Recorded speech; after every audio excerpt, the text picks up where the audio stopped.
जालायखोब्रा नोंलाय बाथमिस ओइ बाथमिस साला आया आंहालाय मा जालायखोब्रा बाथमिस नों आंखौ निउसाव गोबां फोसावदों नङा होमबा फैसा लानानै खारग्रा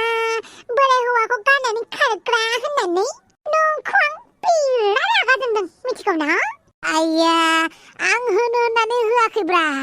मानसिफोरासो बुंफैयो नालाय खावलायफैयो नालाय नोंनि बातरिखौ होदोंब्रा अब्लाबो मा बालनो होनांगौ नोंलाय जों बातरि होग्राफ्रा बेफोरखौ होआबालाय माखौथो होनांगौब्रा दाबो फैगासिनो दङ ओइ गावबुरानि हिनजावा हालमाजि बोरायजों खारलांबायनो बेखौनो निउस फरायनो थांनो नागिरदों आं दासो गरमा गरम खबर मोनदों बाथमिस दाथ' जेबो नंलाना मोजाङानो जाबायना लाजि लाब्रां मालायनि निउस होबाय थानो निउस होग्राफोरानो लाजि नामाब्रा बहाबा निउस मोनगौबासो जायो जों आच्छा नोंलाय माला मोनफैखो मोनफैबाय आरो बोरो नोंनि हासबेन्डआलाय मा आंनि बाथमिस बोराय थाइजौ खहे ओंखाम सेवनाय बोरायखौ नों हाबा लानो थोद मा जात बुंथारोब्रा होलै आं निउस फरायनोसै आया थफेराम गायनाय थालिर बिफाङाबो रौ रौ जाथारबाय माथो आयो बाला बे थफेराम गायनाय थालिर बिफांसो होमबा औ थफेराम गायनाय थालिर बिफां आयो बाला मानो गायफैदों बेलाय जाम्बाया आंनि मुङाव थालिर बिफां गायफैदोंब्रा हिनजाव मोनाखै होननानै माने हिनजाव मोनालासिनो थैनाय मानसिफोरा थालिर बिफां गायजायो नालाय बियो बर'नि नेमखान्थियाव मोनसे फोथायनाय दं नालाय बेखायनो बेहाबो आंखौ थैबाय खालामनानैनो थालिर बिफां गायबायब्रा आयौ बिदिलाय आयो माथो नोंहासो लाब जाबाय बोरैबाबा मोजांबो मोनगारदोलां माइसि जाम्बा बेलाय थफेरामा आं साननैसो मा गैया जाखो जाम्बायानो फानसे बारायनानै थाबाय नामा नोंहासो मालायनि गायनाय मोनजासिगोन आरो हा बेखौलाय सोरथो गायफैनो खोन्थादोंब्रा बुखुफिननायाव गैयालै फिथाइयाबो थाइहोलांबाय मालाय हामगौ आरो मालायनिफ्राय फ्रियाव बुस्थु लानो हे औ हामगौ आरो मालायनिफ्राय फ्रियाव बुस्थु लानो फ्रियाव मोननाय बुस्थुफोरा थाब जोरानो मिथिबाय होद साला नों दाउस्रि देलाय नङा नामाब्रा मा पाल्लु नङा जानो दे होमबालाय मासे गियानि रायलायथारखोब्रा होद नों दाउस्रि देलाय नङालै अरिजिनाल दाउस्रि देलाय बहा थाबोखो ओइ आदा फाग्ला आंनो मिथिबाय आंनो ओहो अरिजिनाल दाउस्रि देलाय बहाबा थाबोबाय बायदि मोनबाय आं अरिजिनाल दाउस्रि देलाय बिदि नङाब्रा मालायनिफ्रायसो खेरायो मालायनिफ्रायसो जानो लुगैयो नोंथ' बै दाउस्रि देलाय नङालै बाथमिस बमब्र साला दुमफावनि फिसाय आं गोदो गोसो थोनो नागिरनायाव थोजायि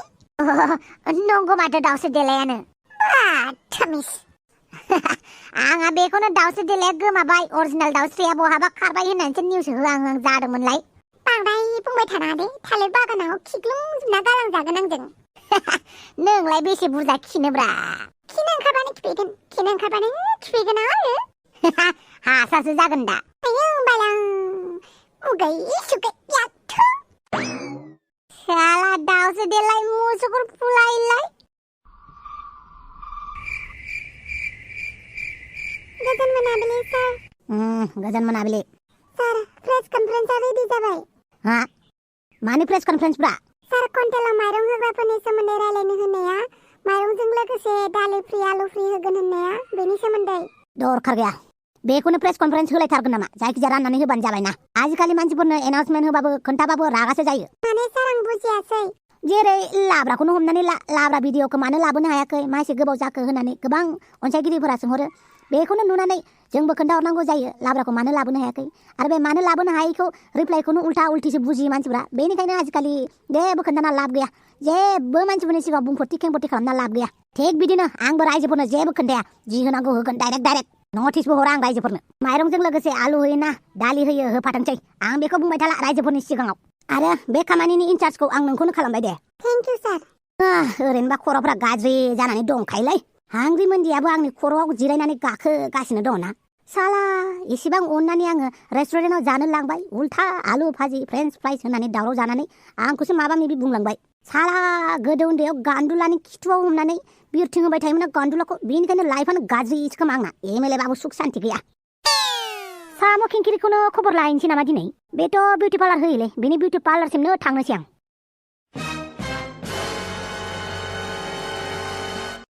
साम' खिंखिरि अन्नानै दसे थाथ' दे मा खबर साम' खिंखिरि मानो नांगौ आरो आंनि पार्लाराव मा मोनफैदों नों नोंखौनो नायनो फैदोंब्रा गिबियावनो हाथाया जोख्लोब मालायनि गोसोखौ दुखु होनानै हाथाय खिन्थिनो लाजियाखै नों मानो फैदों आंनि पार्लाराव नोंखौ खबर लानो फैदोंब्रा नों माबोरै दं होननानै आंखौ थैदोंना थैयाखै होननानैसो खबर लानो फैदों नङा होमबा धत बिदि नङाब्रा आं नोंखौ सिरि सिरि गोसोखांखुमायोब्रा आं जुदि नोंखौ बुङो आंजों थांफागोन ना होनबा नों मा बुंगोन नैबे खेमसेजों नोंनि खुगाखौ हासिजोबनानै हरगोन आं हेलौ नोंनि बे खुगायानो गोबां मानसिफोरखौ दुखु होयो मिथिबायना आरो बे नोंनि खुगानि सोदोबजों आंखौ बुरखायनो दाफै बिदि नङाब्रा आं नोंखौ लाफिनगोनब्रा आरो आं रेमेन्दिखौ मोजाङै बुजायगोन नाङा आं हिन्जाव गदाय जानानै थानो गोसो गैया आरो आंबो मालाबाबो हिन्जाव गदायजों थाफाया मिथिबाय जेरै हांग्रिमेन्दिया आंखौ बोजबनानै लानो गोसो जाया थिग बिदिनो आंबो आंनि हिन्जाव गदायजों मालाबाबो थाया आं मालाबाबो हिन्जाव गदाय लाफिनलाना आं खोथायावसो बुंदों नों लायै लाया बे नोंनि प्रब्लेम नाथाय आंबो आंनि फिसाया जुदि हिन्जाव गदाय लाफिनोब्ला आंबो थानो हानाय नङा बेनिखायनो हांग्रिमेन्दिनि खोथाखौ बुजिनानै आं नोंखौ मालाबाबो लाफिनला ओंखारलां दानो आइला नों आंजों थांफिनला होमबा ओंखारलां नङाब्ला एमएलए बाबो सुख्लाबजोबनानै हरगोन आं आइला मा होननाय जादोंलै ओंखारलां होनदोंना मानसिफोर थानायाव बेवहाय तामासा खालामनाङा जल्दि ओंखारलां जागोन दे जागोन जाय हौवाया थगायो बियो थगायफिनबाय थाखायो बेखौ निमाहा होबाबो फिन खेबसेबाव बियो थगायफिनखागोन अब्ला आं मिथिखानानै अराव मानो आगान होनो जेराव आंनि आथिङासो दुखु मोनगोन मा जाबावनांगौ जाखोब्रा एसेबां गोसोम सारायखौ बोरै गुफुर खालामनांगौ जाखोब्रा गोजौनि बिगोमाया एसे आइडिया हरदो एसे गोसोम सारायखौ गुफुर खालामनो हानाय नङा नों न'खरावबो बिमा गैला जाहैबायबा आबायाबो आइ गोदान लाबोआबा जेबो नङालाय आंना बेयावसो माखासे ओंखाम ओंख्रि संनो गोरों थोरसि लथा सुनो गोरोंखौसो मोजां मोनखायो ओमफ्राय रानि सनानि थाखायनो थोरसि लथा सुनो सोलोंखानोसै आं गोसोम सारायखौ गुफुर खालामनोसै आं जायफ्रा मा दाबो सुखाङालै आबा साराय गोसोमखौ गुफुर खालामनो रोङाखैलै आं फिसा बे सारायलाय माथो सुखानायसो माथो गोसोम सोमथाराबा बे गोसोम जातनि साराय आच्छा बेखौनो टेनसनसो जाबाय थादोंमोन आं फिसा थोरसि लथाया सुनानै दोन हराव फैनानै ओंखाम संफैगोन आं आफा आंनो संगोनलै आंनो ओंखाम ओंख्रि संगोन आंनो थोरसि लथा सुगोन आफा नाङा नों फरायनांगौ फरायगोनबो आफा अब्लाबो खामानि मावनो सोलोंगोन आफा मोनसे बाथ्रा सोंनिलाय मा बाथ्रा नों बेबायदिनो मिथा फानबाय थानोसै आरो आइ गदाय लाबोदो आइ नामा गदाय मोनबाथ' लागौमोन आं नामा गदायखौनो मोना माथो बिदिब्ला आफायाबो लाइनाव दङ होमबा सोरखौबा बानायनानै होनांसिगोन आइ गदाय बहा मोनगोन आं आइ आफानि थाखाय गामिथिंजाय नायनि र' थोरसिखौ दा हराव फैनानै सुफैनोसै दुमफाव मा खबरहाय नोंहा आंनालाय मा जानोखाय बिदिनोसै ओमफ्राय नोंहालाय बिदिनोसै आरो आंहाबो मालाय सोरखौबा ज' जिरायनानै रायखुमागासिनो नामा मा फाग्ला बोरखांफैलायखो मानसियालाय जानोबो मा जाखांफैदों बेहा माथो नोंसोर ज' जिरायनानै सोरनिबा खोथा रायखुमायोना बेनिखायनो रायखुमादो होननानै बुंखाबायब्रा आं सोरखौ रायखुमाबायनांगौ जाखो जोंलाय खामानि गैला आरो जोंहा रायखुमानानै मोनजायोबाथ' रायखुमा जासिगौ आं अमा राजा माथो जादों सारा खामानि गैयैफोर गोजां बोथोरानो जोबनोसै मानिफ्राय अर सायनाय ओइ मा जाखांदों नोंहा मा अरखांदों नायनो नामा मा अरखांदों सैमा फाग्लिफोरजोंसो अरजाबाय खोमा गोब्राब फैलाबायदों जानो मा गोदाव सोराव जाफैलाबायदों खामानि गैया दामानि गैया अर सायलाबायदों बेवहाय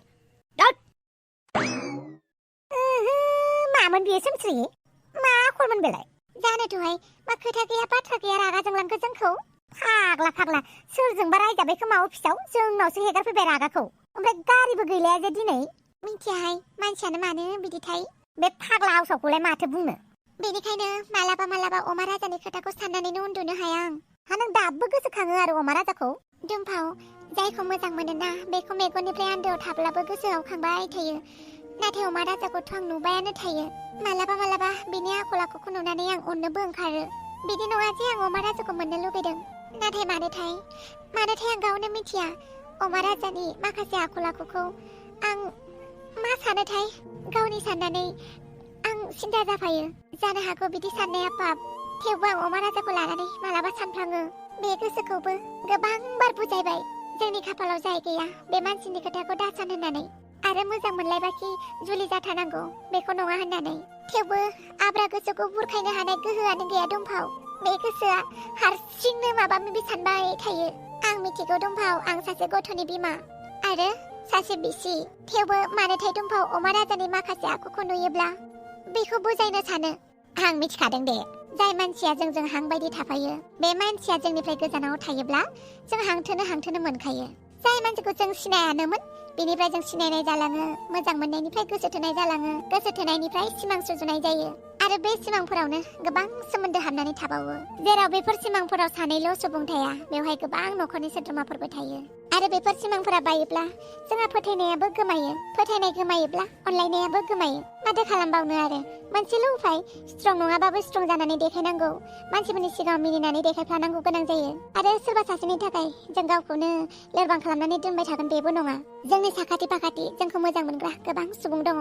बेनिखायनो जों बिसोरनि खोथाबो साननांगौ औ दुमफाव बेनिखायनो गोदान मिजिं लानानै गोदान आगान सुरदों थेवबो आं मानोबा हानोनो नागिरा आंबो मिथिखादों नोंनि थासारिखौ दा आं मालाय माथो बुंबावनो जों जेसेबांखिनि दुखु जाया मानो सोरजोंबा थगायजाया मानो बा सोरखौबा रागा जोङा मानो जों लोगो थाब्लाबो लोगोआ जोंखौ दसे समनि थाखायल'सो दिलासा होगोन नाथाय गाव हारसिंनो गावनि दुखु सुखु रागाखौ जों गावनो दबथायफिननांगोन जों गावनो गावखौ बुजायनांगोन बुंनो थाङोब्ला गावनि लोगोनि अनगा देरसिन लोगो रावबो गैया बेनिखायनो आं नोंखौ माथो बुंबावनो दुमफाव नोंजों रायज्लायनानै जोबोद गोजोननाय मोनबाय दुमफाव नोंजों बिदिनो जोबोद मोजां मोनो आं नोंनो गोसोनि खोथाफोरखौ फोरमायनो मानो होनोब्ला गासैबो खोथाखौ जों रावनोबो फोरमायजोबनो हाया मालाबा बिमा बिफानोबो दे दुमफाव आं थांनोसै दे नों थादो आंबो थांनोसैहाय अमा राजाजों दोखो रायनानै गालांजाबाय खोथा गैया बाथ्रा गैया अरखौ खोमोरनोसै आंबो दे थांदो नोंबो औ दे सामस्रे मा जाखो अमा राजा मानो फैफिनखो नोंलाय बेवहायलाय न' थांनो होननानै थांदोंमोन नाथाय बाबायलां दिनै अफिसावनो हर थागोनलां माथो जालायखो नोंहालाय माथो बुंबावनोब्रा नों बुं नोंहालाय मा खबर अमा राजा बुंनो गोनांलाय गोबां बाथ्रा दं नाथाय नोंखौ खाथियाव नुब्लानो गासैखौबो बावगारो आच्छा खबरफोरा मोजांबा औ मोजां ओमफ्राय दहायलाय मानोथो रागा जानाय नों ओइ जोंलाबायदों आं सोरखौबा रागा जोंबा सोरनावबासो हेगारग्रा जाबायलां माने जोबोद दुखुआव दङलै आं एसे मा दुखु जादों अमा राजा खासमसै आं नोंनो खोन्थानो हानायमोनब्ला जे आंनि गोसो गोरबोआवदि मा अरजों ब्लावदों मालाबा थाखा फैसानि अनगाबो गोबां दुखु जायो जिउआव मानसिया बेखौ आं नोंनो मा होननानै फोरमायनो जानांगौ नोंखौ दुखु होनायनि थाखायनो आं दासिमबो आंनि गोसोआव दुखु मोनबाय थायो अमा राजा मा सानखो आंखौलाय मिथिखायो दा नोंलाय माबायदि मानसि आं नोंखौ गोदोसो मिन्थियोमोन आं दाबो बिदिनो दङब्रा आं अब्लाथ' अमा राजा नों दासिमबो बायदिसिना सानबाय थायो नङा होमबा बेलाय नंगौ दसेनो जात पात सानखायो आङो दसेनो सानो साला टाटा बिरलानि जायगाखौ लानो हानायमोनब्ला बराक अबामानि जायगाखौ लानो हानायमोनब्ला ओमफ्राय मा सानबावो मिथिगौना इलन मास्कनि जायगाखौबो लानो हाबावनायमोनब्लासो सानबावो माने आरो मालाबा सानो बुहुमनि गासैबो मानसिनि गोसोआ समान आरो एखे जानायमोनब्ला होद बिदिब्ला बुहुमनि अर्थखौनो बुजिनाय नङामोन होननानै सानफिनो बेनिफ्राय सानो बुहुमाव मोनसेल' हारि जानांगौमोन बेबो बर' होननानैल' सानो ओमफ्राय मालाबा सानो जेबो खामानि मावालासिनो ओरैनो थालाबायनोसै नामा ओरैनो जालाबायनो मोननायमोनब्ला बिदि सानथारो आरो औ ब्रा जा सानखायोलै आं माथो होनबावनो जाम्बा बायदिनो बेफोरखौ सानो आरो नों गोदोबो बिदिनोमोन नोङो जानला माला सानलाबायो आं ओमफ्राय नोंजों रायजासिगोन नामा ओमफ्राय आं बोराबनानै थायोब्ला आंखौ बुरखायसिगोन नामा नों बुरखायबाथाय दसेनो बोराबनायाबो जोबखाबाय आरो जोंलारि आंनि मेगना जेखौ नुदों नोंबो बेखौनो नुदों ना औ नों जेखौ नुदों आंबो बेखौनो नुदों बेसोरा एक्स गार्लफ्रेन्ड बयफ्रेन्ड लोगो मोननानै मालाय मिनिलायदों बेनिखायनो आं नोंखौ मोजां मोननो गारबाय मिथिबायना आंबो नोंखौ मोजां मोननो गारबाय आइ आफामोनानो बेफोरबायदि मेजर खुमालायबाय थायोबालाय जों सानैयालाय गोसो थोनानैलाय मा लाब औलाय बिमा बिफाफोरानो गावबा गावनि ट्रेजेडिखौ दासिमबो फोजोबना लानो हायाखै बेनोलायनो जों फिसाफोरनो लाभ स्ट'रि बानायना होगोननो बिसोर गावसोरानो माथो जिये तो जिये कैसे जिये तेरे बिना जालायगासिनो ओइ एमा बेटा आइ जोंलारि दे रायलायग्रा ना मा होनो जोंलारि औ रायलायग्रा आइला जामाइला मा सानखो बिसोरलाय जोंखौलाय राजा थादो दे थांनोसै ओमफ्राय सोमस्रि जों मालाबाफोर रायलायनो हागोन नामाब्रा आं रायलायला नोंजों बेफोरबायदि लोगो हमलायनानैथ' आरो मालाबाबो रायलाया आं नङाब्रा माने दुखु सुखु फोरमायलायनोब्रा नों गोरोन्थि दासानब्रा आं नाजागोन नाथाय आं नोंनो खोथा होनो हानाय नङा सोमस्रि मालाबा सानो आं खास नों आंनि खाथियाव थानायमोनब्ला होननानै आंनि गोसोआ बेखौबो सानो नाथाय आं नोंनो फोरमायनोसो हानाय नंला बे उजिगासेयाव आइ गदायखोबा बहा मोनगोनलै आंलाय अजा बोरायनावसो सोंहैग्रोनांसिगोन नामाब्रा बै दंफां सायायाव जिरायनाय बोरायनावनो सोंहैनि र' बेसो आखाइ नायखाङोना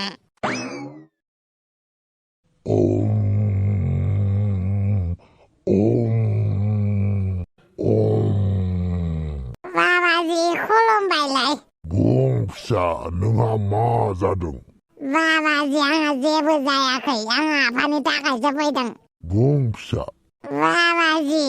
आंहा आइ गैयालै बेनिखायनो आफानि थाखाय सासे आइ गदाय नांगौ जादोंमोन बहा मोनगोन आं एसे राहा दिन्थिदो बिदिब्ला फैसाया हरदो खामानिया जाबा डाबल होफैगोनब्रा दा आं बाखि दोनथ'बाय बाखि दोनबा बोरै जानांगौ जाखो फिसा आंनिफ्रायबो फैसा लाथारनोसै आरो आं बाखि दोनथ'नोसै नों राहाखौल' हरदोलाय बिदिब्ला थां फिसा थांबाय थानाय लामायाव जाय सिख्लाखौनो नुगोन बेनो नोंनि आइ गदाय जागोन नंगौ नामा औ नंगौ बिदिब्ला आं थांनोसै फैसा होआलासिनो नायजानो फैदों आंनि खामानिखौ धान्दाखौ सपर्ट खालामनो फैदों जाथिनि फन हेलौ जाथि दाउसो देलाय मा खबर जाथि आं जोबोद मोजाङैनो दङ नोंलाय आं नोंनिनो खोथा सानबाय दङमोन माब्रै दङ होननानै थानो हाथारैलाय नोंखौ फन खालामबाय आं जेबोथ' प्रब्लेमाव गोलैयाखैबा फैखालि बाथमिस बोराया आंखौ लांफानो नागिरदोंमोन आरो गावसोरनि न'आव नाथाय दानसोराङा बिदि जानो होआसै मोजाङानो जाबाय दे दाउसो देलाय माबाफोर उसुबिदा जायोब्ला नैबे जाथिखौ गोसोखांबानो जाबाय जाथि दालाय नोंलाय मा खालामदों आं दा ओरैनो बेरायलाबायदों गोबाव जाबायमोन नालाय गामि गिदिंलाबायदों अके इन्जय योर डे दाउसो देलाय अके एन्ड इउ टु दे बिदिबालाय आं दोनथ'नोसै दाउसो देलाय थाबैनो लोगो मोनफिनगोन जागोन जाथि आयौ बाला बादावहां जाथारबायमोन आं नाथाय बादावा जोंहा बादावहां जानानै थाबथाबाय आरो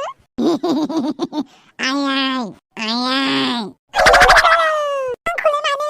आइ बुंलाबायदोंसै नोंखौनो आं फार्स्ट नुजेनदों बेनिखायनो नोंनो आंनि आइ जागोन